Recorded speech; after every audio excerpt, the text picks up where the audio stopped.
নমস্কার। কথাকলির আসরে তোমাদের সবাইকে স্বাগত।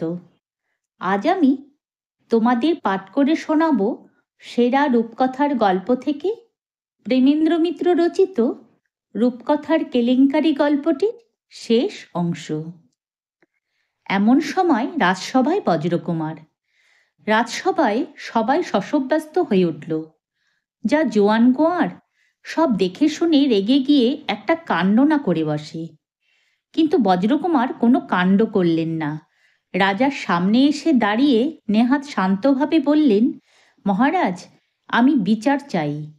বিচার? মহারাজ সভয়ে জিজ্ঞাসা করলেন, কিসের বিচার? আজ্ঞে, আমার নিজের বিচার। শুনছি আমার রাক্ষস মারা ব্যাপারটা বুজরুকি বলে কথা উঠেছে, তারই বিচার আমি চাই। মন্ত্রীমশাই ভয় পেয়ে তাড়াতাড়ি কথাটা চাপা দেবার জন্যে বললেন, আরে রাম, ওসব কথা আবার ধর্তব্য? আপনি রাক্ষস মারেননি তো মারল কে? তবে কিনা? সেই তবে কিনার জন্যেই আমার বিচার চাই। সকলের মাঝে খোলা সভায় কাল আমার বিচারের ব্যবস্থা করুন। গম্ভীরভাবে বলে বজ্রকুমার চলে গেলেন। মস্ত বড় বিচার সভা বসেছে। সকাল থেকে সেখানে লোকে লোকারণ্য। বজ্রকুমার এসে পৌঁছতেই একদল অভ্যাস মতো জয় বজ্রকুমারের জয় বলে চেঁচিয়ে উঠেছিল, কিন্তু আর এক দলের ধিক ধিক চিৎকারে সে জয়ধ্বনি চাপা পড়ে গেল। বজ্রকুমার কোনো দিকে ভ্রুক্ষেপ না করে নিজের জায়গায় গিয়ে দাঁড়ালেন। বিচার শুরু হলো। মন্ত্রীমশাইয়ের ওপরেই বিচারের ভার।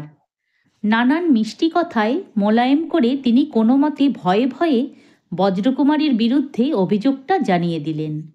বললেন, রাজ্যে একটা গুজব উঠেছে, বজ্রকুমার নাকি রাক্ষস মারেননি, ফাঁকি দিয়ে রাজত্ব আদায় করেছেন। অবশ্য সবাইকার মত এরকম নয়। তবু রাক্ষসগুলোর লাশ যখন পাওয়া যাচ্ছে না, তখন বজ্রকুমারের কাছ থেকে একটা কিছু শুনতে পেলে ভালো হয়। মন্ত্রীমশাইয়ের কথার ভাবে স্পষ্ট বোঝা গেল, বজ্রকুমার একবার অভিযোগ অস্বীকার করলেই তিনি মামলা ডিসমিস করে দেন। মন্ত্রীমশাইয়ের বক্তৃতা শেষ হবার পর বজ্রকুমার গিয়ে কাঠগড়ায় দাঁড়ালেন। সমস্ত সভায় টু শব্দটি নেই। সবাই নিঃশ্বাস বন্ধ করে আছে বজ্রকুমার কি বলেন শোনার আগ্রহে। বজ্রকুমার সবাইকে একেবারে থ করে দিয়ে বললেন, মন্ত্রীমশাই, গুজব যা রটেছে তা মিথ্যে নয়। সভায় একটা গুনগুন শব্দ আরম্ভ হতেই হাতের ইঙ্গিতে তা থামিয়ে বজ্রকুমার বললে, কিন্তু আমার অপরাধের শাস্তি নেবার আগে দুজন সাক্ষী আমি ডাকতে চাই, ব্যাপারটা পরিষ্কার করার জন্যে।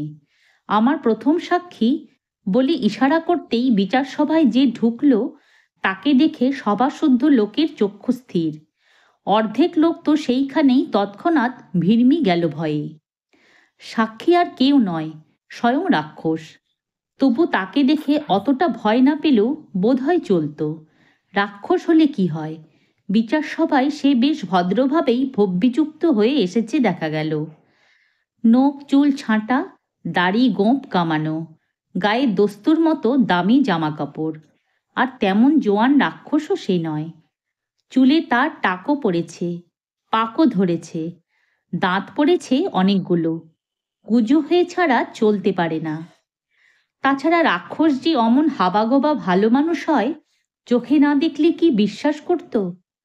কাঠগড়ায় দাঁড়িয়ে সসম্ভ্রমে মন্ত্রীমশাইকে নমস্কার করে সে হাউ মাউ খাউ করে কেঁদে ফেলে বললে, ধর্মাবতার, আমি নেহাত মুখ্য সাদাসিধে রাক্ষস। রাক্ষসকুলের সাবিকি সনদের জোরে পুরুষানুক্রমে রূপকথার রাজ্যে একটু আধটু উপদ্রব করে আসছি। দুষ্টু লোকের পরামর্শ শুনে আমার আজ এই দুর্দশা। আমার কসুর মাপ করুন ধর্মাবতার। মন্ত্রীমশাই এবং সভাশুদ্ধ লোক তখন প্রথম ভয়ের ধাক্কাটা সামলে উঠেছেন। মন্ত্রীমশাই সাহস করে বেশ একটু কড়া গলায় ধমক দিলে, থামাও তোমার কান্না, কাঁদতে লজ্জা করে না? বুড়ো ধাড়ি হয়ে মরবার বয়স হলো যে। রাক্ষস চাদরে চোখ মুছে বললে, আজ্ঞে সেই দুঃখেই তো কাঁদি। রাক্ষসকুলে আমার মতো হতভাগা কেউ নেই। কোথায় বয়সকালে বাপ পিতামর নাম রেখে রাজপুত্রের খাঁড়ায় মারা যাব, না লোকের কুমতলব শুনে লোভে পড়ে বুড়ো হওয়ার জ্বালা ভোগ করছি। কেন যে আমার অমন দুর্মতি হয়েছিল? মন্ত্রীমশাইয়ের ভয় ইতিমধ্যে একেবারেই ঘুচে গেছে রাক্ষসের ভাবগতিক দেখে।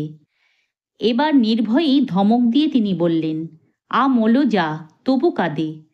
আর কে তোমায় কি কুমতলব দিলে শুনি?